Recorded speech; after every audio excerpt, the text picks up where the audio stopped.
So Dakinis, they're found in cremation grounds. They're wild and dangerous figures. They're surrounded by flames. They drink blood.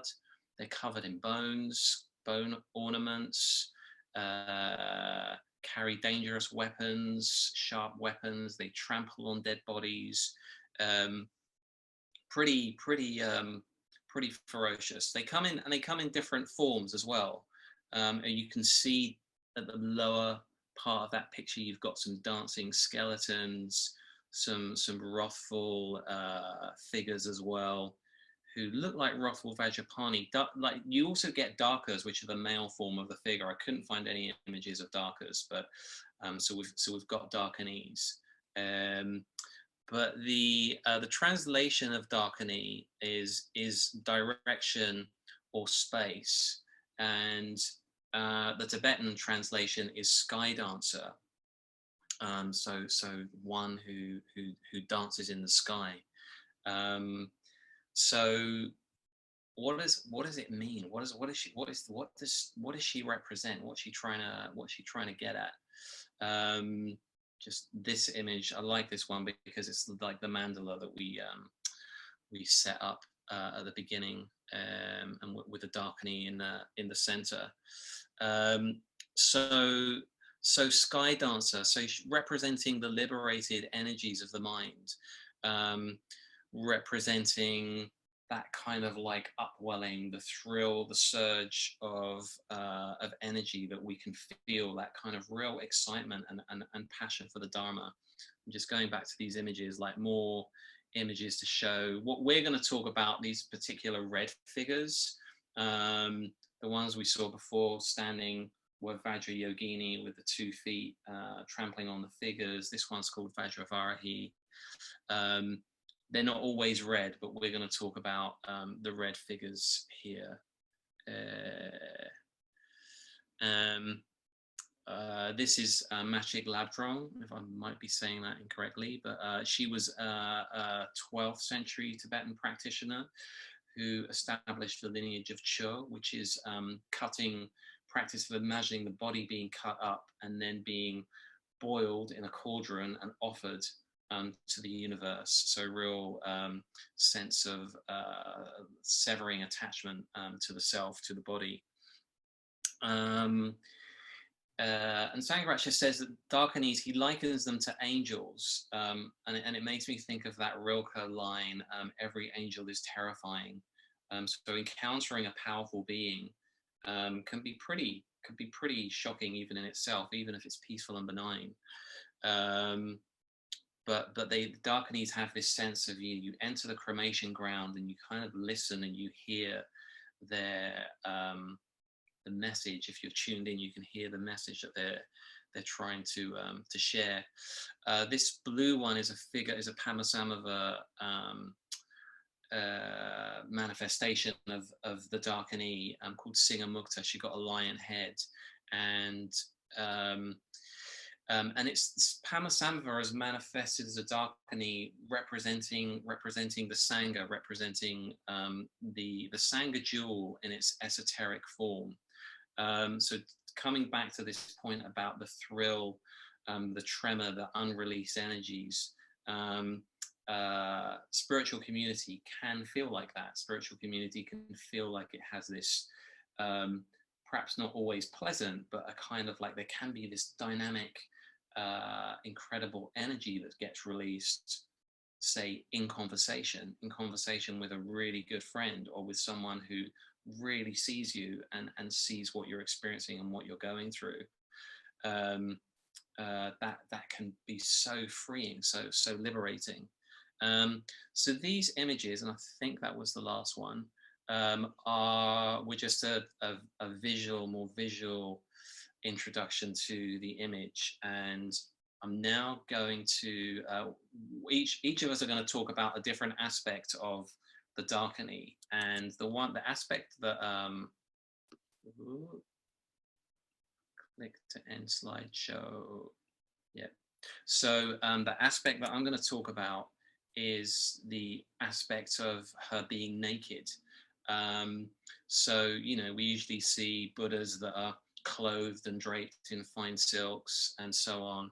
And here you get this naked figure who isn't, it's not only that she's just not sitting in this kind of peaceful way that we usually think of Buddhas and Bodhisattvas, but she's naked, she's wild, her hair's flying everywhere. She's wrathful. There's this embodiment of energy.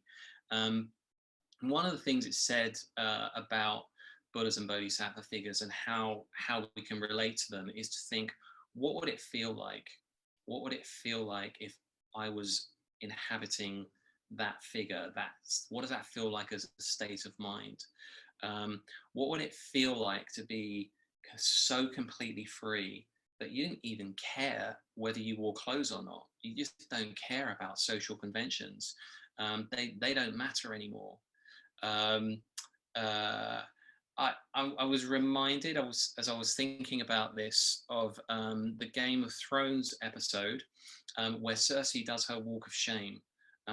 So for those of you who were geeks like me and watched Game of Thrones, there's an episode where, and it's quite a long scene where, against her will, one of the main characters, who's like the queen of the empire, gets down dressed, her clothes are taken off her, and she has to walk through the city with all the commoners throwing fruit and muck and throwing insults at her. So while it's not exactly the spirit of the Dakini, I found that scene so compelling, especially because it goes on for a long time. It's not just a quick over and done with. It's, you stay with it and feel the power of a woman. I think it's particularly striking that it's a woman. I find that a woman is walking naked down a street and the impact that has on everyone around them. Another example is when I went to a burlesque cabaret many moons ago, and completely unexpectedly, this act came out of a woman who did a striptease in a quite a clever way, and it was really unexpected. And the power on me, and I felt in the audience as well, of a naked woman, just, you know, a woman taking off her clothes and standing there with full confidence, was just so palpable. I think because it breaks so many conventions. It's you know, so many traditional. I mean, you can imagine in a Tibetan context, right? You've got these, where this was developed, that these celibate monks were imagining, not just imagining up there, but sometimes in some practice, imagining themselves as this voluptuous naked woman. You know what that must have done to their psyche, their sense of self, and what energies it must have stirred in a very traditional society, let alone what it would do, like the power of a naked woman in our societies today. What's it trying to get at? So what's this naked symbolism trying to get at? It's trying to get at their experience. So direct experience. So this is what Tantra is concerned with. It's not really concerned about judgments, conventions, that we hold these ideas about the world and what's right and what we should and shouldn't do. It's concerned with direct experience of reality. Padmasambhava's text, Seeing with Naked Awareness, is all about this. And it's not easy. It's really not easy to see with naked awareness. It's not easy to have this direct experience of reality. So this is why the Tantra is really focused on energy, because it poses that it's our lack of energy that holds us back. So if we could bring our scattered energy together into one stream that's focused, we could have this direct experience of reality, and it would be magnificent, and it could manifest as this brilliant, red, passionate, emotional, strongly connected, strongly devotional being that is the Dakini, which is the state of mind where you feel really open and receptive to the Dharma, so deeply engaged that it doesn't matter what what other people think. Doesn't matter, you know, what you look like. Your hair is matted, you're walking around in tattered clothes, and this is, you know, this, you're just so devout and so have so much inner power and inner strength that you don't care what people think of you conventionally, because what matters is that you have this connection with the Dharma, the truth, however you would like to describe it. So that's my intro, and some few thoughts around the symbolism of nakedness, and a bit on emotion as well. So I'm going to hand over to Vimalasara, who's going to talk to us, I think, about the wrathful and a few other aspects.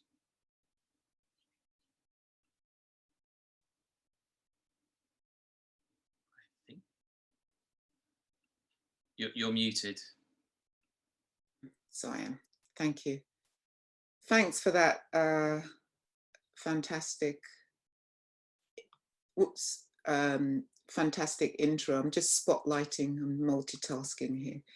Okay, and I just loved seeing those images. Okay, I have a Dakini here. It's been with me for many, many years. I've not been able to find one of these big ones that I first saw, but it's great to have this on my desk. So yes, as Ananta says, I'm going to be talking about the wrathfulness of the Dakini. So I wrote something. I had a stream of consciousness a few days ago, and so I'm going to read what I wrote. So we can tend to shy away from the wrathful forms in our tradition. In fact, I only really tend to see them manifest at Buddha Filth Festival, an event put on by the hippies of our movement in the UK. Even in our refuge tree practice, we make Vajrapani into a peaceful form. And so we can be quite frightened of that wrathful energy, and yet this wrathful energy is needed if we want, especially if we want to cut away spiritual bypassing. There is a great saying that says, if you see a Buddha, kill it. I take this to mean that if you really think you are enlightened, you have to kill it. We have to use that wrathful force, that wrathful energy to crush this. As all we're doing is seeing a concept, identifying with it and attaching to the concept. So I'm not saying that you can't be enlightened. That's not what I'm saying. But what I am saying is we need the wrathful energy not to attach to such concepts.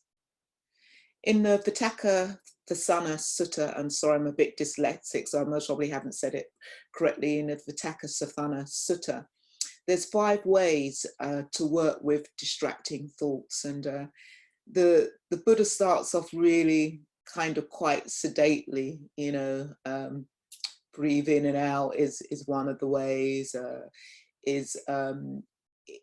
imagine the consequences of having such thoughts, and then he builds it up, and then there's one, imagine some of these thoughts as a rotting carcass around your neck. But then, you know, he says, if all else fails, and this is it, if all else fails, and this is the wrathful energy that he's speaking to, and I'll quote, it's in this sutta, it says, if all else fails, just as a strong man seizing a weaker man by the head of the throat or the shoulders would beat him down, constrain and crush him in the way, if evil or unskillful thoughts imbued with desire, aversion, or delusion still arise in the monk or nunc when they are attending to relaxing of thoughts of fabrication with regard to those thoughts, then, with their teeth clenched and their tongue pressed against the roof of their mouth, they will beat down, constrain, and crush the mind with their awareness. As with their teeth clenched, their tongue pressed against the roof of the mouth, beat it down, crush those thoughts with the awareness. Those evil, unskillful thoughts will be abandoned and subside.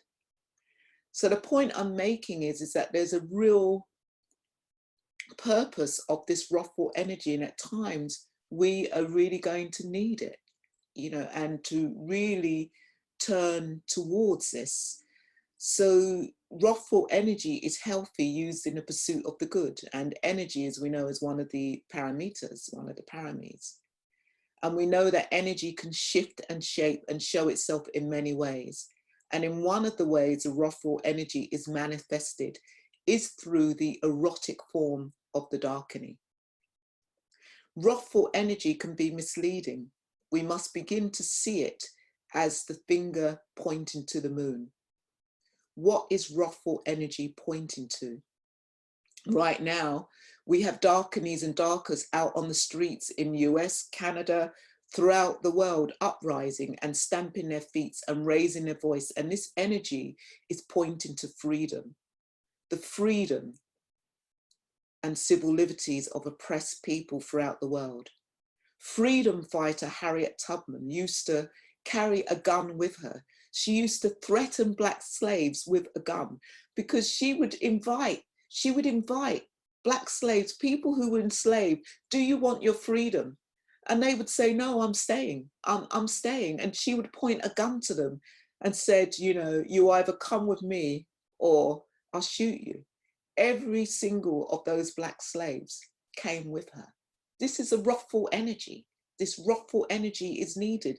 Let's think of Dr. Mbeka, you know, wrathful energy. He burnt the Manusmriti in public. The Manusmriti, which is such an important text to the Hindu culture, and he burnt that in public. He went and drank from water from a tank. He went and drank, his people went and drank water from the Mossad tank, you know, which back in the day when he was seen as an untouchable, he wasn't allowed to drink from that tank. He wasn't, you know, he had polluted it. In fact, after his people drank from the tank, the Hindu people went and purified it with the urine of the cow, with the turds of the cow to purify it. But Mbeka knew that he needed to use this wrathful energy because nothing was going to change in law. You can have change in writing, but the change has to be through action. That revolution, as Sangharakshita says, awareness is revolutionary, and that revolution is internal as well as external. So that wrathful energy can be seen as quite terrifying. The Dakinis can seem terrifying. They're erotic, they're sexual, sometimes monstrous, sometimes naked. Naked, bearing a crown of skulls on their head, dancing on human bodies, and as we heard, drinking blood from skull caps and flaying a Vajra chopper. And what I want to say to you is, be aware, because you can fall in love with them, romance them, because you can be fooled by this nakedness. As we heard from Ananta, this nakedness is pointing to something different. But often we can fall in love with them. And if you do, they will screw you up and spit you out. Okay? They're not to be attached to. Follow her, yes, if you dare. Dance in the cremation ground if you dare. And know she is there to give you a teaching, not to have sex with, not to romance with, not to fantasize in your head about it. She's there to show you how your negative poisons can be transformed into pure awareness. Yes, the skull in her hand that she carries is pointing to shunyata, emptiness, holding the bliss of emptiness. It's held up towards the sky of shunyata, the sky of emptiness. They are there to show us that nakedness is empty. Yeah. But if we make it into something, we will fall prey to her and she will stomp upon us, and you will be one of the humans that she will stomp on.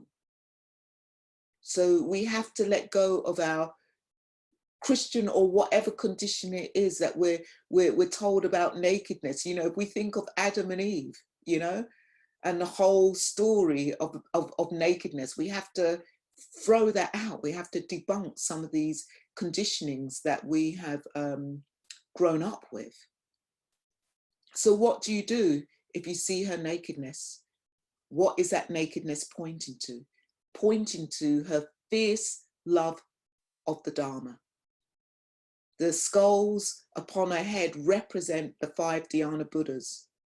And if we look closely into her chest, our past actions will be reflected back to us from her mirror. And a warning, if the Dakini is felt in your guts, be aware you may just be in touch with the parts of yourself that are not emancipated, that haven't been emancipated from samsara. Yeah.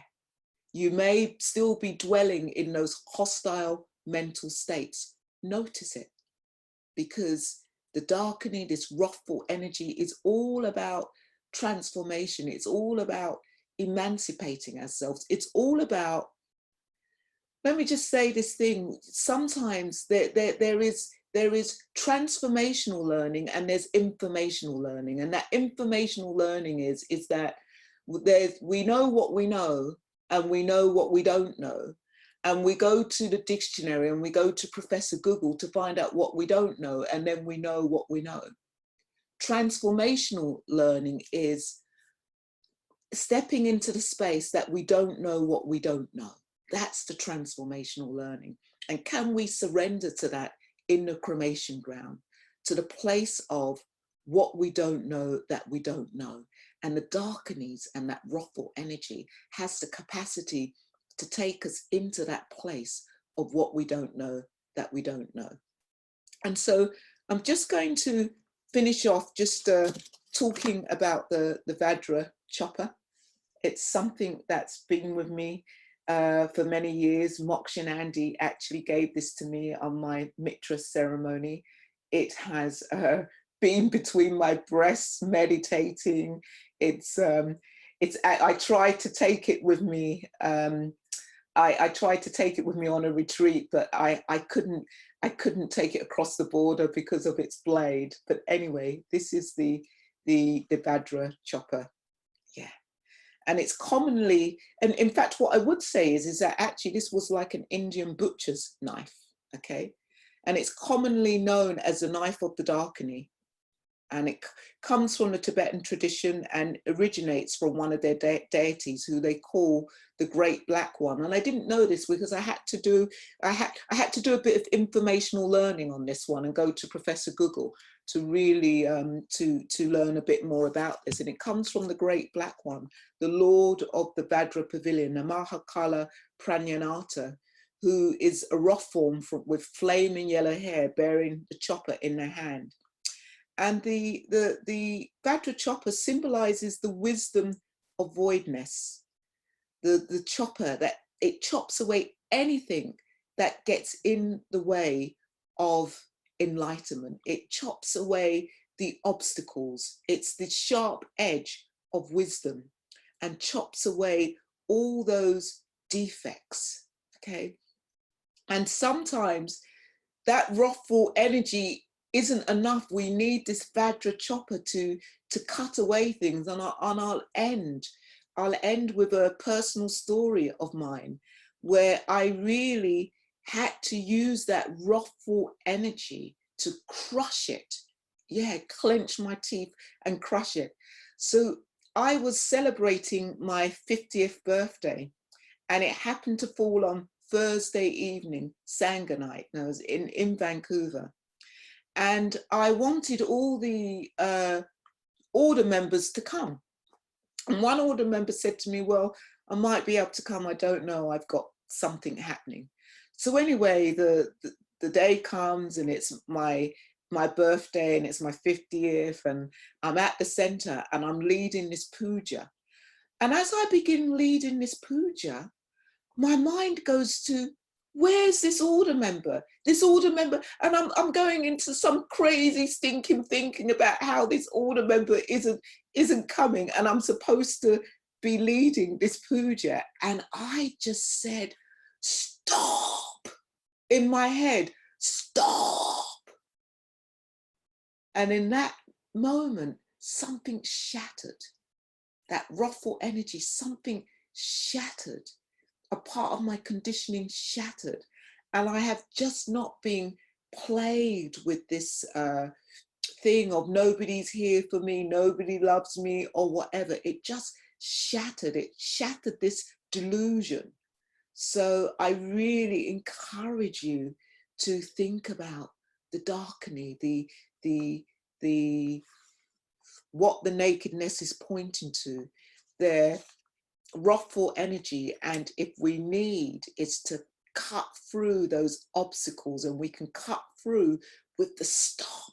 My stop was the blade of this Vajra chopper, and my stop was the wrathfulness of the Dakini. Thank you. Handing over now to Suddhayu.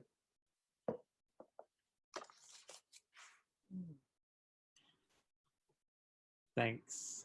That was great. Yeah. How are we doing on time, Ananta? You know, a little bit over, but that's okay. Okay. So what comes to me in this moment to talk about in relation to the Dakini is I was given the categories of energy, ecstasy, and freedom, as well as some of her implements to talk about. And Vimalasara really evoked a lot of the Dakini's energy. And if we look a little more closely at some of the typical iconography, some of the typical symbols of the Dakini, one of the first things we notice is that she wears a garland of skulls. So she has a necklace of skulls around her neck. And they don't just kind of sit on her neck. She is quite often in a posture which looks like she's thrusting through them, like she's pushing through them. So in some of the images that Ananta shared, the Vajra Yogini image in particular, which is also, if you look past my head, it's on our shrine at home here. She pushes her chest through the garland of skulls, and she's drinking from a skull cup, which is filled with red liquids, which is filled with blood, which is filled with what's called amrita, or ambrosia, or the nectar of immortality. So there's some different associations with the garland of skulls. One of them, which is quite strong, is that they represent all of her past lives. So she wears, she's bursting through her past lives, and the energy there, the virya there, the energy in pursuit of the goods, is an energy which flushes and bursts through that cycle of birth and death. And so she's pushing through that circle, that cycle. The other thing the garland of skulls represents is the, actually, this is a lot more tame. It represents the syllables in the Sanskrit alphabet. And there's a reference in that to her perfection of speech. So there's a sense there that in the freedom that she's experiencing of having escaped the cycle of birth and death, that energy also communicates something, and it communicates something very directly and very skillfully. So there's a sense of the mastery of communication in that image as well. Probably largely because she's gone beyond all selfishness, all self-interest in regard to how she's communicating. So all the potential unskillfulness that can manifest in how we communicate is just gone. And she wears that like an ornament. The skull cup, this is also a traditional tantric implement. The skull cup is something that you would find in a cremation ground. And it's filled with the nectar of immortality. And she's drinking from it. And her posture is one of ecstasy. She's not politely sipping on a glass of rosé or something. She's holding up half of someone's skull, and she's pouring this from a height into her mouth. Yeah. And there's a sense there in the imagery. On the surface, that could mean a lot of things, but what's conveyed there is a sort of utter abandon. And again, not a sort of wild, unmindful abandon that sort of gets us into trouble, but the experience of freedom is like being able to drink that way unself-consciously and to taste ecstasy, to taste the joy of meditation and the freedom that can be felt with a sense of total unrestraint by the normal inhibitions and ego-involved selfish fences we kind of put around our feeling and around our experience of positive energy. And the nectar of immortality, this relates to the Buddha's, the very early Buddhist teachings about the deathless. Right from the beginning, the Buddha described his experience as deathless. We all know that he grew old, he got sick, and he died. So presumably that does not mean immortality in the physical sense. So it's not a salvific teaching in that way.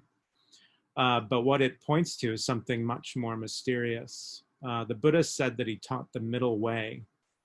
And part of the middle way involves transcending the cycle of birth and death.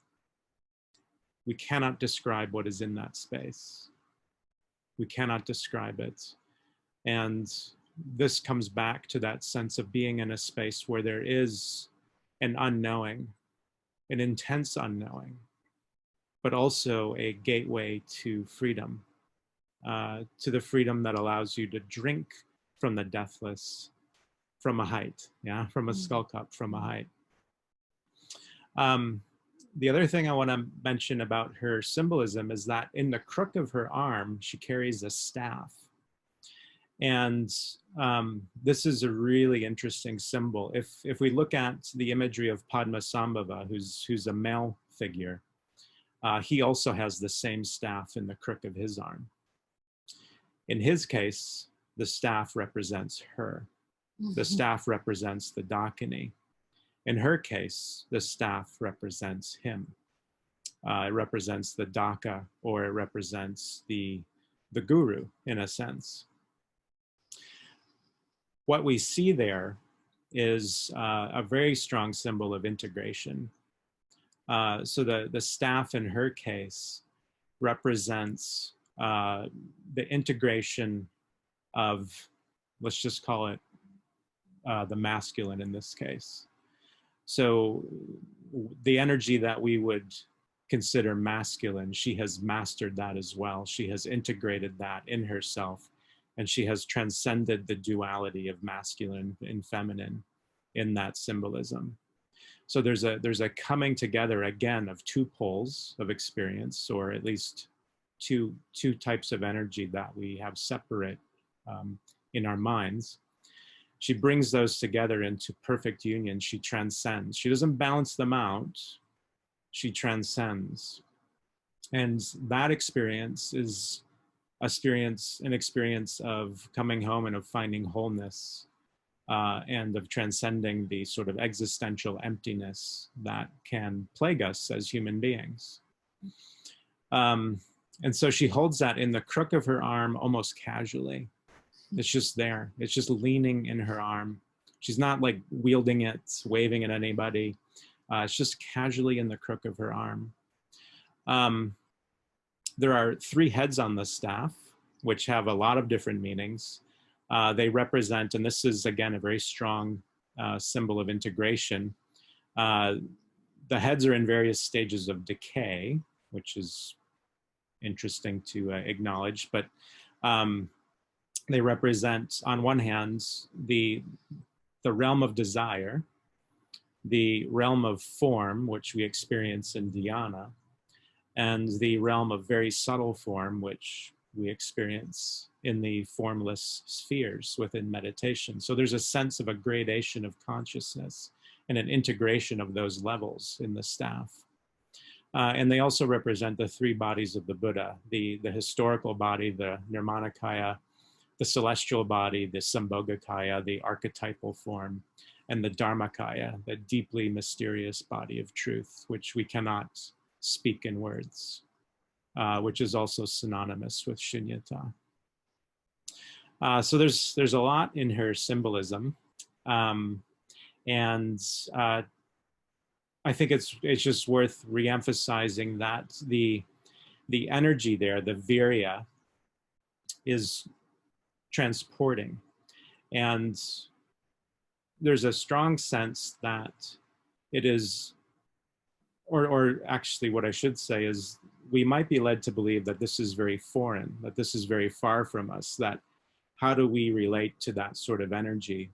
But I think actually, if you look at some of the experiences you've had when you've been deeply concentrated, when you've been deeply integrated, where you have felt a release of energy in meditation, in deep conversation, in nature, in the appreciation and absorption of art, where you've had releases of energy in those things, that's what we're getting at in this symbolism. That, in a way, is the realm of the Dakini. That is the energy of the Dakini.